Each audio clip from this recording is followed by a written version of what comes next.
becoming the earliest Cat 5 on record. It's a 4 currently, but moving into the Greater Antilles here, eventually going to be coming up on the Yucatan Peninsula of Mexico, Cancun there, and some pretty big touristy destinations on its path here. There's another little tropical wave behind it. We'll have to watch that. That would be terrible news for those in the Lesser Antilles that were ravaged by that storm. So let's zoom it on in here.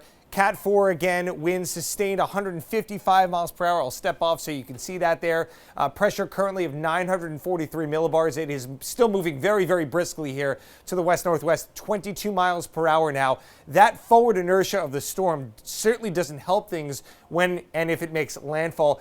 You can see a lot of the island of Hispaniola right now, the Dominican Republic and Haiti, getting the northern edge of this very large storm here, but fortunately not getting the brunt here. But notice to the left of your screen, this is Jamaica right here, and it's in a hurricane warning right now, as are the Cayman Islands. Now, it is further expected here to weaken a bit to still major category 3 status here, but notice this blue area here, the green areas here. This is pretty unfavorable air as far as wind shear goes. You get wind shear at the higher levels of the atmosphere. It blows the especially if it's a well-defined storm, it blows it across here, and that shears off the storm, and it does begin to weaken. So some unfavorable air out ahead of this storm, and that should lead to it weakening further as it does head towards Cancun here. But again, I mean, very big tourist destinations. Outside of the fact that, some folks may be traveling down there, obviously it's a terrible situation for the folks that do live there. And we hope that for that weakening to occur a little bit more rapidly than what is forecast here.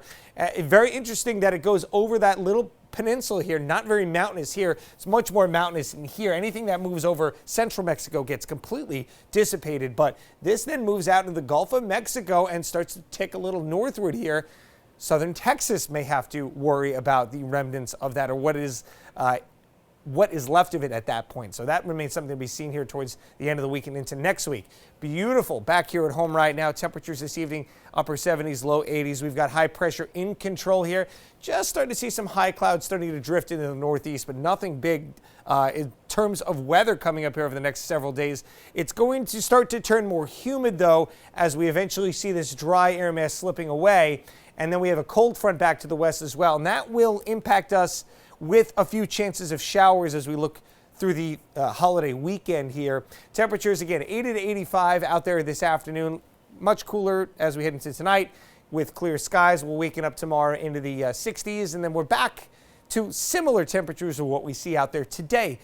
The dew points, they're about the same as well, but they're a little bit higher tomorrow. So you might notice a little bit more stickiness in the air, but not a ton. It's really going to be 4th of July, Thursday, where we start to notice that uncomfortable air, the mugginess. We'll have some clouds around firework time. Fortunately, we're not looking at widespread shower activity here. There could be a sprinkle or two around, and there will be more times of clouds than there will be of sun throughout the day. But I certainly think it's still shaping up to be a pretty decent day, and we'll, of course, bring you the latest on that firework forecast as we go over the next 24 hours and have a little bit better handle on the exact amount of cloud cover, because rain is one thing, but cloud cover can be very finicky, even a little bit more than 24 hours out. So right now, I'm liking what I see as far as dry weather. Friday, Saturday, Sunday, all are going to be variably cloudy. We'll see partial sun here and there, but there will be a lot of cloud time, and there will also be a couple of showers around, and we'll have that overbearing humidity as well to deal with. But hey, it's July, right? Right. We expect this to a degree. Right on cue. Yeah, I certainly think so.